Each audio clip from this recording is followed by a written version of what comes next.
Assalamualaikum warahmatullahi wabarakatuh.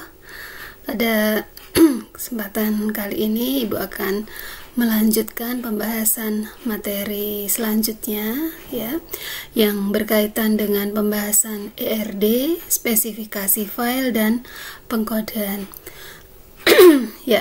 Untuk materi ERD atau Entity Relationship Diagram ini sebenarnya pernah kalian dapatkan pada saat di semester 2 dahulu ya, di mata kuliah sistem basis data, tapi nanti akan Ibu ulang sedikit mengenai pembahasan dari ERD. Kemudian setelah itu baru kita lanjutkan ke spesifikasi file dan pengkodean. Baik. Untuk ERD itu sendiri ya, atau Entity Relationship Diagram, di sini didefinisikan bahwa ERD itu menggambarkan hubungan antara satu entitas yang memiliki sejumlah atribut dengan entitas yang lain dalam suatu sistem yang terintegrasi. Jadi kalau kalian masih ingat, kalau dalam membuat ERD itu pasti melibatkan entitas-entitas yang nantinya akan digunakan ya dalam pengembangan sistemnya tersebut. Nah, nanti di dalam entitas itu nanti ditentukan atributnya apa saja. Nah, nanti terus kita hubungkan antara satu entitas dengan entitas yang lain. Nah, keseluruhan tadi itu nanti akan membentuk suatu yang namanya ERD atau Entity Relationship Diagram. Nah, ERD ini biasanya digunakan oleh perancang sistem untuk memodelkan datanya yang nantinya akan dikembangkan menjadi suatu database. Jadi dari ERD ini ya, dari penggambaran ERD ini kita sebenarnya bisa tahu nanti gambaran dari database yang dibuat dalam pembuatan suatu aplikasi program itu seperti apa.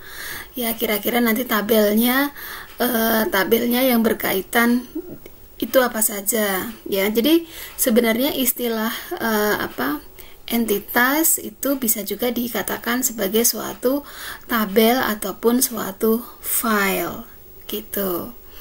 Nah, ini ada definisi definisi ERD yang lain yang Ibu ambilkan dari referensi bukunya Fatansyah, tapi tahunnya 2012 ya.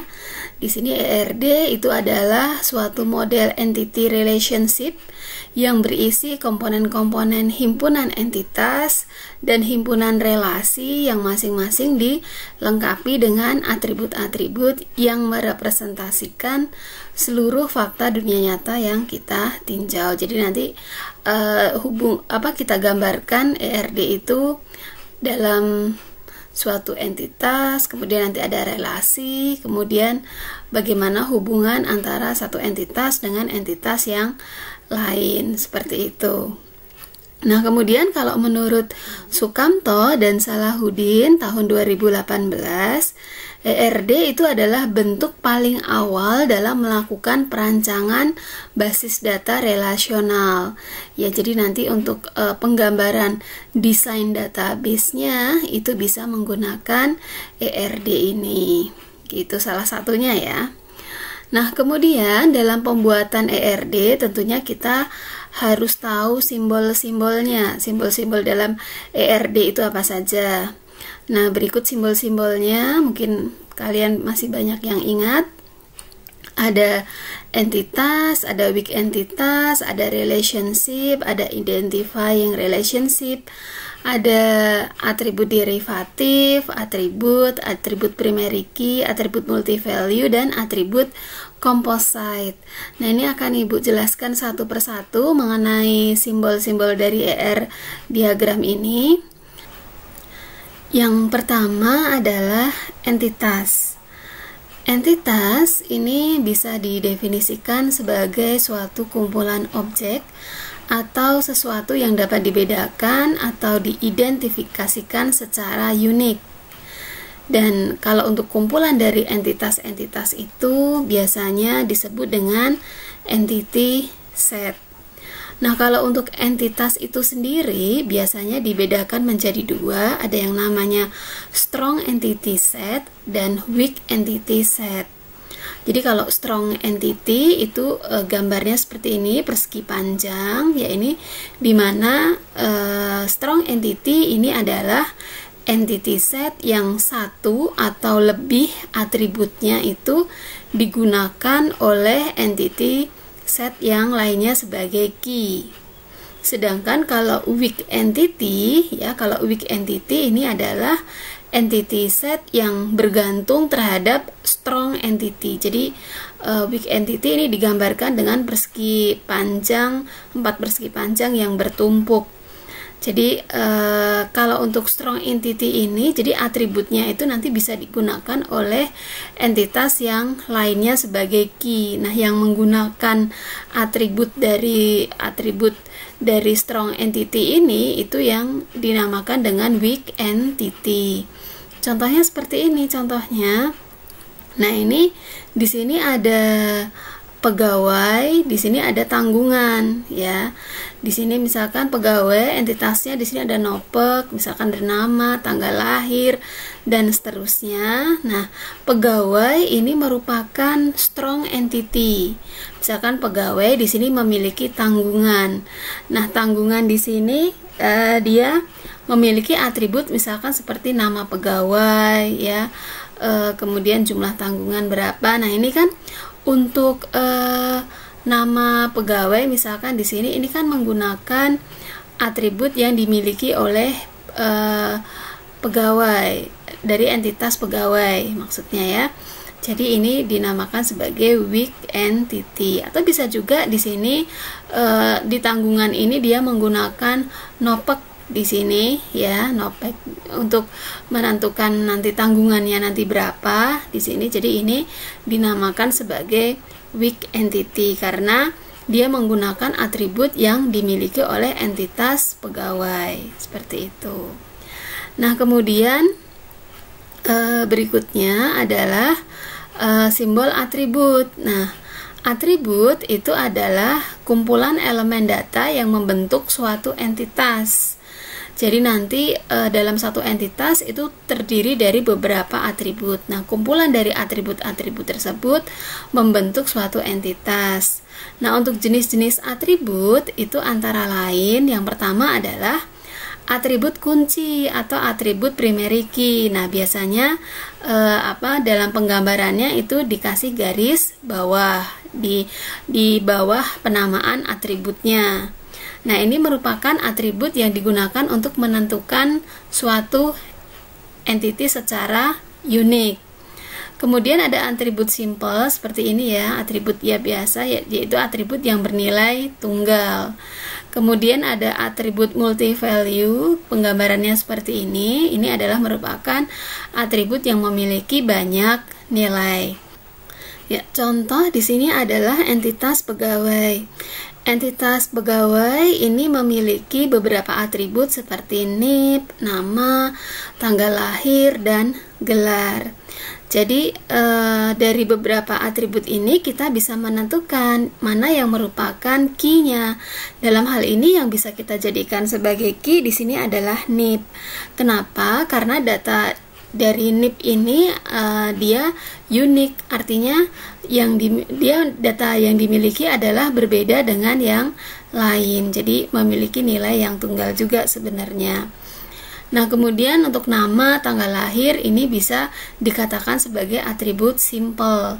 Sedangkan kalau untuk atribut multi value, di sini atribut yang memiliki banyak nilai. Contoh gelar.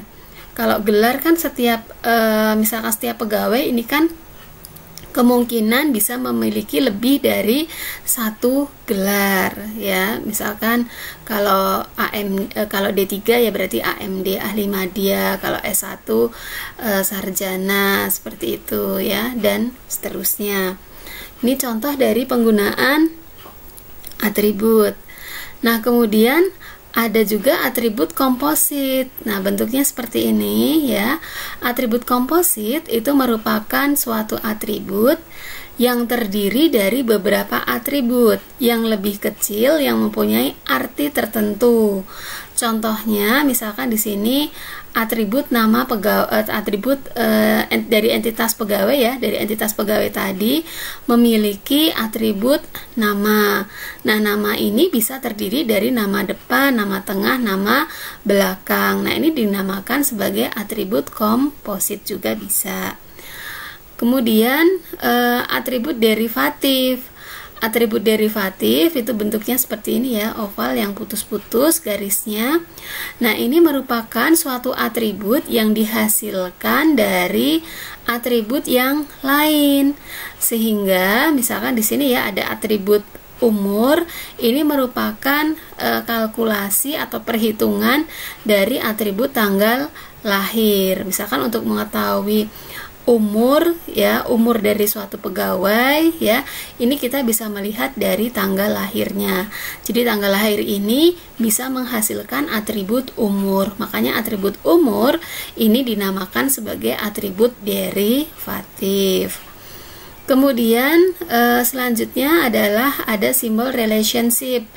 Kalau untuk simbol relasi itu sebenarnya ada simbolnya adalah seperti belah ketupat ya, relasi ya atau relationship. Nah, ini merupakan hubungan yang terjadi antara satu entitas atau lebih. Jadi yang menghubungkan sebagai penghubung antara satu entitas dengan entitas yang lain. Nanti ini biasanya menggunakan relationship atau relasi. Nah, bentuknya seperti itu ya, belah ketupat. Nah, di sini untuk relationship ada istilah participation constraint yang menjelaskan keberadaan suatu entitas itu bergantung pada hubungannya dengan entitas yang lain. Nah, ini ada dua macam dari participation constraint. Yang pertama adalah ada total participation constraint ya.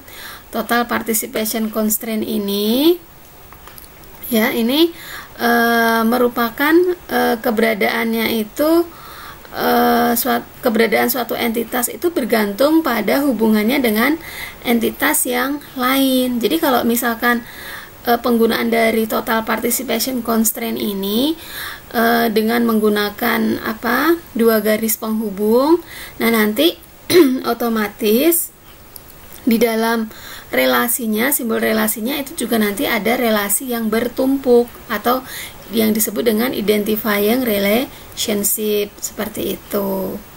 Nah, kemudian yang kedua ini adalah partial participation ya. Ini merupakan keberadaan suatu entitas itu tidak bergantung pada hubungan dengan entitas yang lainnya. Di sini menggunakan simbol garis, satu garis ya. Nah, kalau satu garis ini contohnya seperti ini ya. Jadi kalau untuk satu garis ini dinamakan partial participation. Jadi dia tidak bergantung kepada entitas yang lain. Contohnya tadi ini pegawai, di sini sebenarnya ada, kalau tadi ada tanggungan ya, tanggungan misalkan, atau dalam hal ini di sini bagian, pegawai mempunyai bagian. Nah, di sini bagian ini kan bergantung pada pegawai. Makanya di sini dia merupakan untuk menghubungkannya ini menggunakan total participation tadi. Sedangkan kalau berikutnya ya, antara pegawai dengan proyek, misalkan sebenarnya kalau untuk pegawai dengan proyek di sini ada sedikit ralat. Pegawai ini harusnya garisnya ini penghubungnya adalah satu, bukan dua seperti ini. Karena yaitu karena kedua entitas ini tidak saling bergantung antara satu dengan entitas yang lain seperti itu ya. Jadi di pegawai ini harusnya garisnya satu. Oke. Kemudian berikutnya adalah kardinalitas ya. Jadi menurut Vatansyah pada tahun 2012 ya, dia menyampaikan bahwa kardinalitas relasi itu menunjukkan jumlah maksimum entitas yang dapat berelasi dengan entitas pada himpunan entitas yang lain ya. Untuk jenis-jenis kardinalitas, kalau kalian masih ingat, ini kan ada 3, ada one to one to many, ataupun ada many to many. Nah, yang pertama adalah one to one. Nah, kalau untuk one to one, di sini dijelaskan bahwa setiap entitas himpunan entitas A itu berhubungan dengan paling banyak dengan satu entitas pada himpunan B. Begitupun juga sebaliknya. Jadi himpunan setiap entitas B itu juga berhubungan dengan paling banyak dengan satu entitas pada himpunan entitas A. Contoh di sini ada entitas dosen dan di sini ada entitas jurusan. Di sini setiap dosen, cara bacanya harusnya bolak-balik ya. Setiap dosen di sini mengepalai setiap jurusan, dan setiap jurusan ini dikepalai oleh satu dosen, misalkan seperti itu. Nah, makanya di sini bisa dikatakan bahwa untuk kardinalitas dari entitas dosen dengan jurusan ini adalah one to one, seperti itu. Nah, kemudian contoh berikutnya adalah one to many atau many to many untuk kardinalitasnya ya. Kalau untuk one to many, di situ diartikan bahwa setiap entitas pada himpunan entitas A itu berhubungan dengan banyak entitas pada himpunan entitas B, tetapi tidak sebaliknya ya. Nah, kalau misalkan many-nya ada di B, berarti setiap entitas pada himpunan B itu berhubungan dengan paling banyak dengan satu entitas pada himpunan entitas A. Seperti itu ya. Ini kalau one to many. Kalau many to one, ini hampir sama ya pengertiannya. Nah, ini ada contoh. Di sini ada entitas dosen dan ini ada entitas mata kuliah ya, entitas mata kuliah. Di sini kardinalitasnya adalah one to many, di mana many-nya ada di mata kuliah. Cara bacanya adalah setiap dosen ini mengajar banyak mata kuliah, dan dibalik setiap mata kuliah diajar oleh satu dosen. Makanya di sini adalah one to many, seperti itu ya. Jadi cara pembacaannya itu bolak-balik seperti yang sudah disampaikan di sini ya. Kalau one to many tadi, entitas A ini memiliki hubungan banyak dengan entitas B, tapi tidak sebaliknya, karena entitas B ini hanya memiliki satu hubungan dengan entitas A. Gitu caranya. Nah, kemudian yang ketiga, kardinalitas yang ketiga adalah many to many. Nah, kalau many to many, di sini setiap entitas pada himpunan entitas A itu dapat berhubungan dengan banyak entitas pada himpunan B. Dan begitu juga sebaliknya. Entitas pada himpunan entitas B ini juga memiliki berhubungan dengan banyak entitas pada himpunan entitas A. Makanya di sini many to many. Contoh di sini ada entitas pemesanan dan entitas barang ya, entitas pemesanan dan entitas barang. Di sini memiliki kardinalitas adalah many to many. Cara pembacaannya adalah di sini setiap pemesanan itu bisa berisi banyak barang, dan setiap barang ini bisa mengisi banyak pemesanan. Jadi kalau logikanya, kalau misalkan dalam satu form pemesanan itu kan bisa berisi banyak barang. Kemudian dan setiap barang yang digunakan itu kan bisa mengisi dari banyak form pemesanan. Makanya di sini hubungannya di sini adalah many to many. Nah, kalau untuk misalkan ada penggambaran ERD dengan kardinalitas many to many seperti ini, makanya ini bisa disederhanakan lagi ya. Ini bisa disederhanakan lagi sehingga nanti di sini akan muncul satu entitas yang baru. seperti di bawah ini, muncul seperti entitas yang baru. Misalnya di sini entitas barunya adalah detail pemesanan. Cara bacanya tetap sama, yaitu setiap pemesanan nanti bisa berisi banyak barang dan setiap barang itu nanti akan mengisi banyak pemesanan. Dan kalau kalian perhatikan nanti letak menu-nya itu ada di detail pemesanan, seperti itu. Itu ya mengenai kardinalitas. Nah, kemudian dalam pembuatan ERD ini sebenarnya ada tahapan-tahapannya ya. Kalau misalkan mungkin kalian sudah paham betul mengenai pembuatan ERD, mungkin tahapan-tahapan ini tidak diperlukan ya. Jadi langsung bisa menggambarkannya. Tapi kalau misalkan dirasa perlu ya silahkan kalian lakukan setiap tahapannya seperti ini. Jadi pertama tentukan entitasnya dulu. Kemudian baru menentukan atribut-atributnya dalam entitasnya. Kemudian nantinya bisa mengidentifikasikan dan menetapkan seluruh himpunan relasi atau menentukan relasinya, kemudian menentukan derajat relasi atau kardinalitasnya, kemudian baru melengkapi entitas dengan atribut yang non kuncinya, seperti itu. Jadi pertama tadi ya bisa menentukan entitasnya dulu, kemudian dari setiap entitas itu kita tentukan atributnya, kemudian kita tentukan relasinya antara satu entitas dengan entitas yang lain, baru kita tentukan kardinalitasnya itu secara umum. Nah kemudian untuk pembuatan ERD ini tentunya tidak lepas dari pembuatan LRS ya. LRS ini sebenarnya ada contohnya dulu mengenai ERD dari sistem pengolahan buku ya di sini nantinya. Jadi nanti di sini setiap mengenai perpustakaan terutama dalam peminjaman buku ya. Di sini setiap anggota bisa melakukan bisa meminjam banyak buku ya, dimana setiap buku itu nanti memiliki kategori dan setiap kategori ini bisa mengisi banyak buku ya.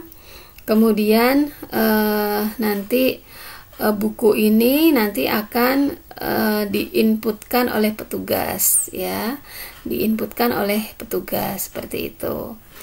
Oke, nanti akan diberikan contoh yang lainnya ya. Jadi di sini kan jelas secara umumnya dulu penggambaran ERD-nya. Di sini ada entitas anggota, buku, kategori, kemudian petugas.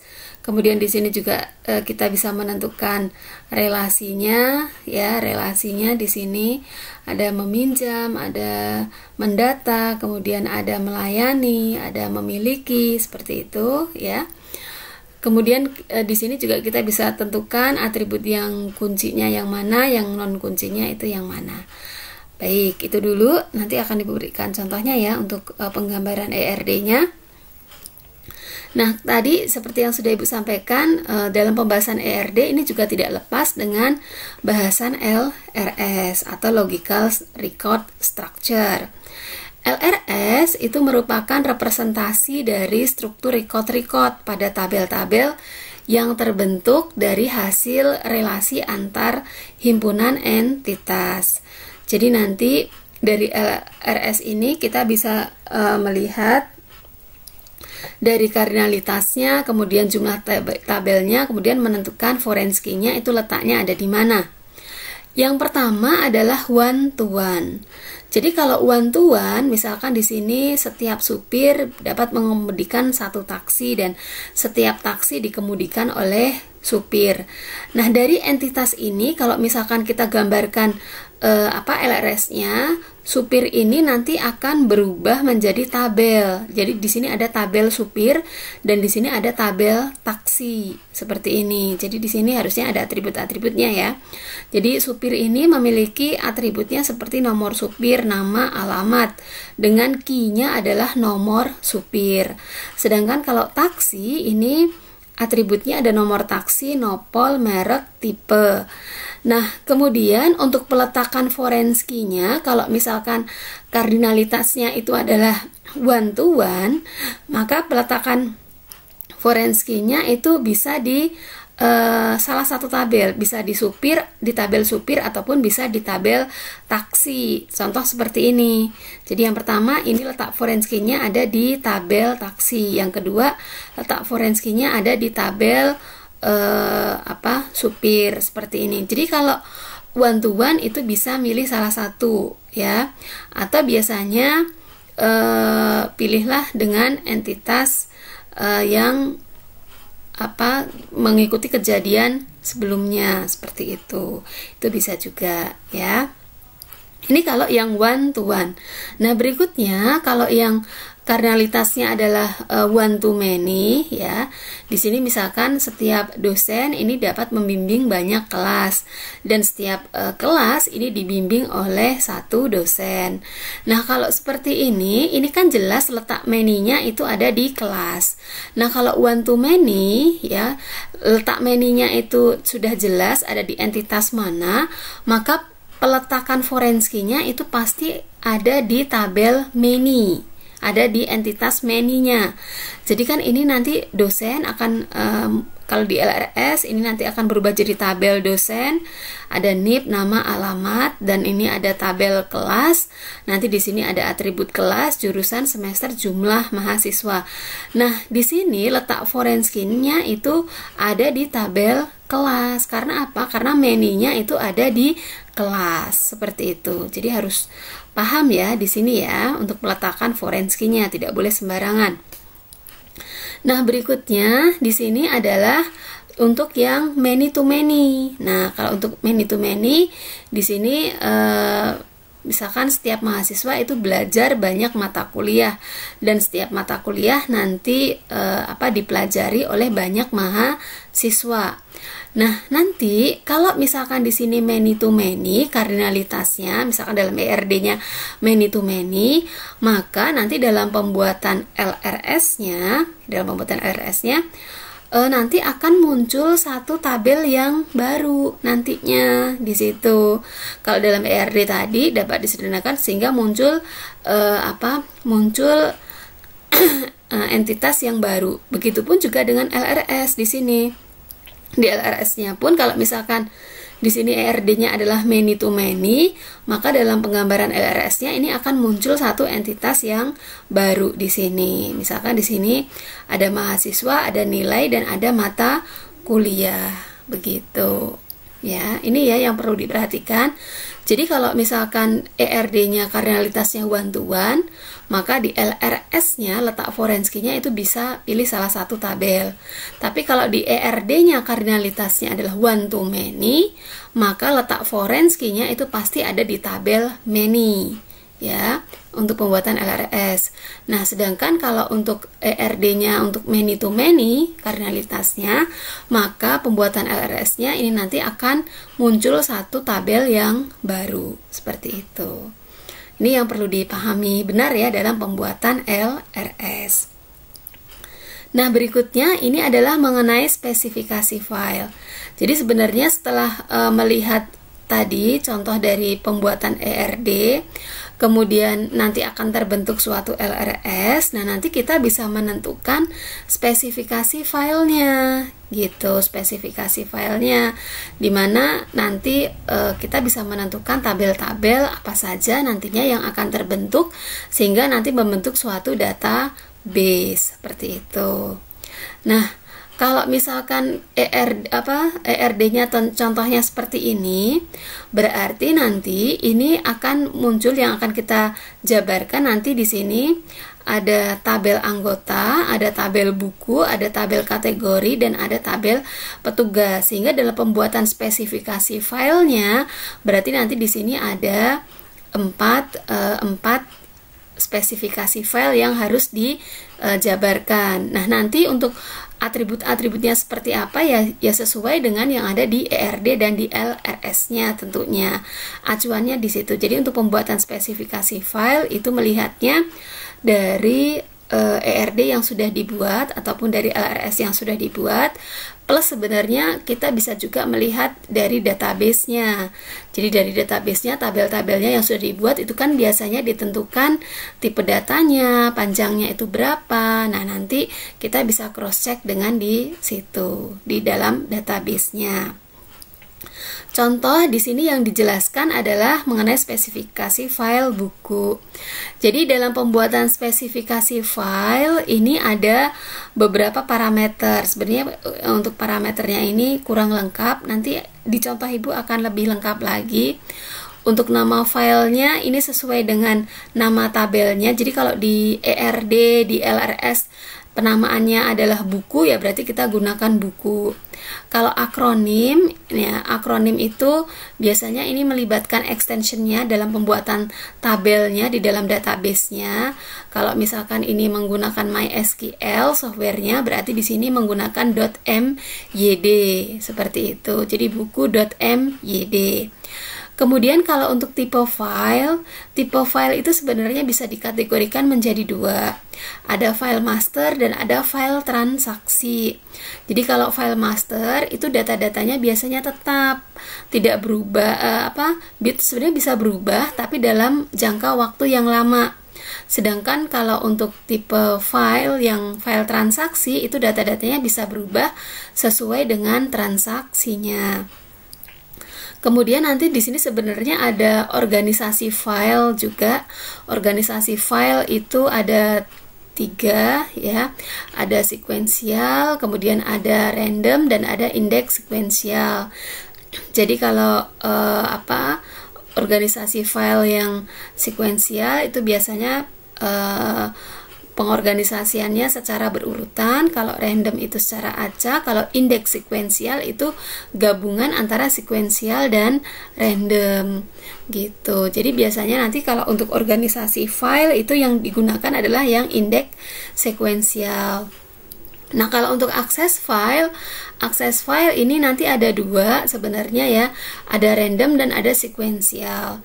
Jadi bedanya adalah kalau untuk akses file, kalau sekuensial ini pengaksesannya itu secara berurutan. Misalkan gini, kalau misalkan kita memiliki 1000 data, kita cari data yang ke 1000, berarti nanti kalau menggunakan sekuensial berarti nanti ada 1000 kali pencarian.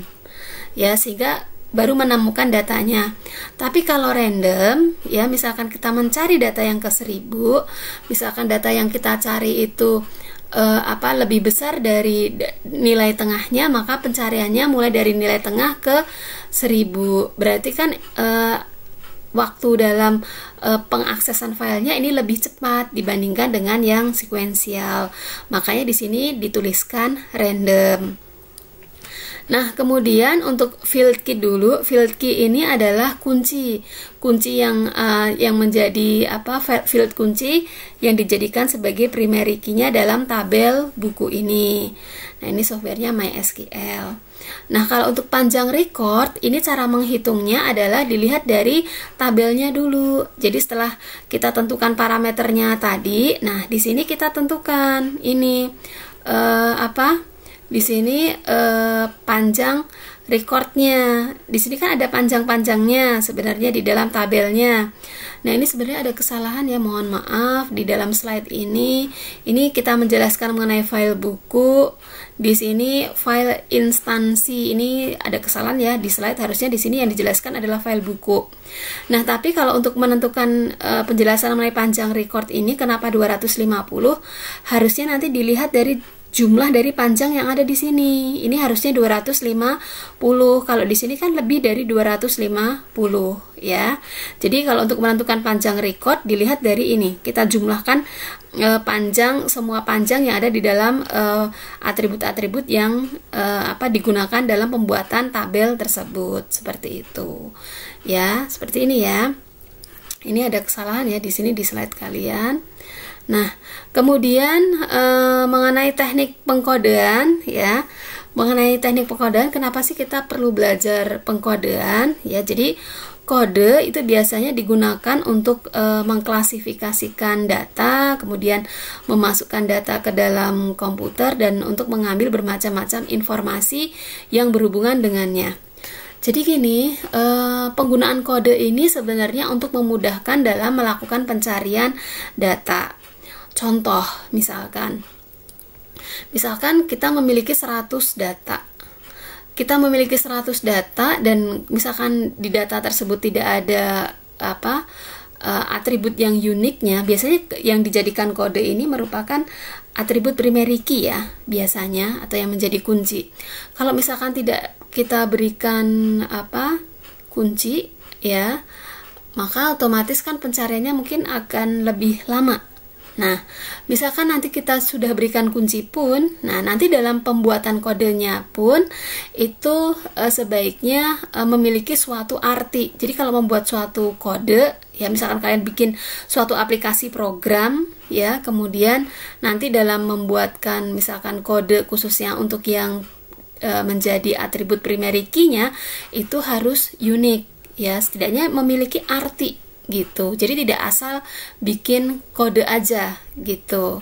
Ya nanti di sini ada contohnya ya. Itu maksudnya seperti, jadi sebenarnya untuk pengkodean ini lebih ke kemudahan dalam mencari data. Nah, maksud dari pengkodean di sini yang pertama adalah untuk menjaga hubungan dengan sesuatu. Nah, di sini hanya untuk mengenali seseorang, bisa tempat, atau hanya sesuatu untuk menjaga hubungan dengan informasi yang diwakili. Nah, contohnya di sini adalah urutan kode sederhana. Urutan kode sederhana ini contohnya biasanya menggunakan ini penomoran ya yang tidak memerlukan hubungan dengan dirinya sendiri. Jadi hanya pengkodeannya ini menggunakan penomoran secara berurutan. Misalkan 5676 ini untuk rocking chair, 5677 misalkan untuk dining room chair, misalkan seperti itu. Ini adalah untuk urutan kode sederhana. Nah, kalau untuk kode deviasi abjad berarti ini ada gabungan antara angka dengan huruf ya. Nah, di sini pun juga dalam pengkodeannya itu memiliki arti tersendiri. Oh, misalkan 15417, oh ini menunjukkan kode pos pelanggan.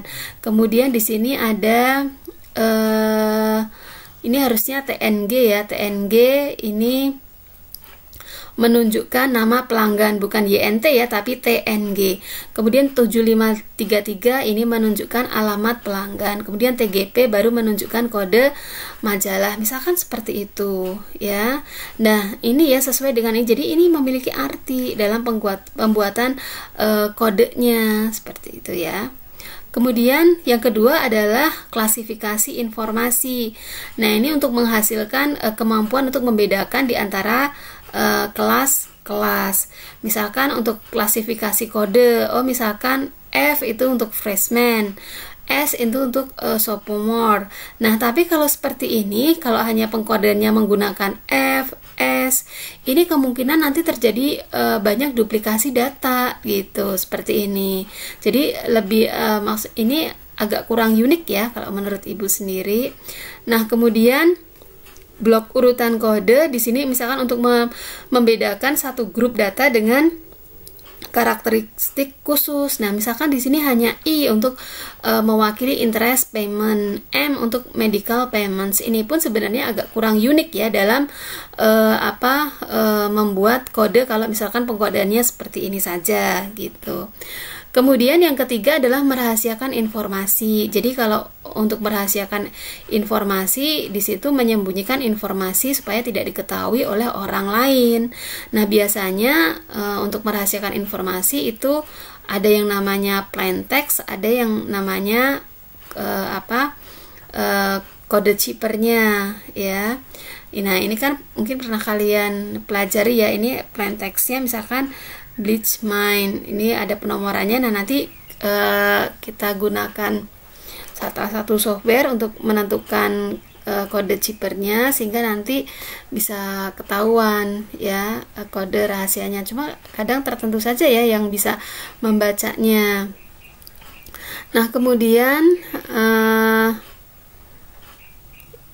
yang keempat adalah mengumumkan informasi. Nah, ini digunakan untuk mengumumkan informasi suatu kode ya, sehingga membuat informasi datanya itu lebih berarti. Contohnya di sini ada kode subset digit signifikan. Nah, ini biasanya menggunakan angka. Nah, nanti setiap angka ini memiliki artinya untuk blok-blok atau untuk grup-grup di dalam angka tersebut. Misalkan 202 ini menunjukkan departemen, kemudian 395 menunjukkan produk, 40 menunjukkan warna, 10 menunjukkan ukuran, begitu. Nah, kemudian ada kode mnemonik. Nah, kode mnemonik ini untuk mengkombinasikan huruf dan simbol ya, untuk mudah diingat. Misalkan Bandung, misalkan BDG, Jakarta JKT, misalkan seperti Solo SLO, seperti itu. Surabaya SBY, seperti itu. Nah, ini merupakan kode mnemonik. Nah, itu salah satu contoh dari penggunaan pengkodean. Nah, ini untuk implementasinya ya, ini petunjuk pembuatan kodenya. Kemudian untuk implementasinya, nah nanti dalam pembuatan kode di sini kalian tentukan dulu formatnya ya. Formatnya itu apa? Misalkan X, di sini ada X ada 9. X ini digunakan untuk mewakili huruf, dan 9 ini digunakan untuk mewakili angka. Jadi di sini formatnya misalkan 2 digit awal menunjukkan inisial barang, kemudian digit ketiga menunjukkan merek barang, dan 3 digit terakhir itu menunjukkan nomor barang. Contohnya misalkan di sini MN, ini barangnya adalah monitor. P di sini mereknya adalah misalkan Philips. Kemudian 9001 ini nomor urutnya 1. Nah, ini nanti yang harus kalian buatkan dalam pengkodean seperti ini. Jadi kalian buatkan formatnya, kemudian contohnya seperti apa gitu. Nah, ini jadi kalau membuat kode itu seperti ini, harusnya unik dan memiliki suatu arti sehingga nanti memudahkan dalam melakukan pencarian datanya gitu ya. Nah, nanti tugasnya nanti bisa dikerjakan ya. Untuk tugasnya ini nanti bisa dikerjakan. Baik, begitu ya penjelasan Ibu mengenai materi ERD, spesifikasi file dan pengkodean. Nanti akan Ibu berikan contohnya untuk implementasinya, dan contohnya ini Ibu melanjutkan dari studi kasus yang kemarin. Jadi biar nyambung, jadi biar kalian tahu mulai dari pembuatan activity diagramnya, use case diagramnya, kemudian kita nanti akan buatkan ERD dan spesifikasi file dan pengkodeannya, supaya dalam satu contoh itu kalian nanti paham, cara pembuatannya nanti seperti ini. Baik, terima kasih semuanya. Assalamualaikum warahmatullahi wabarakatuh.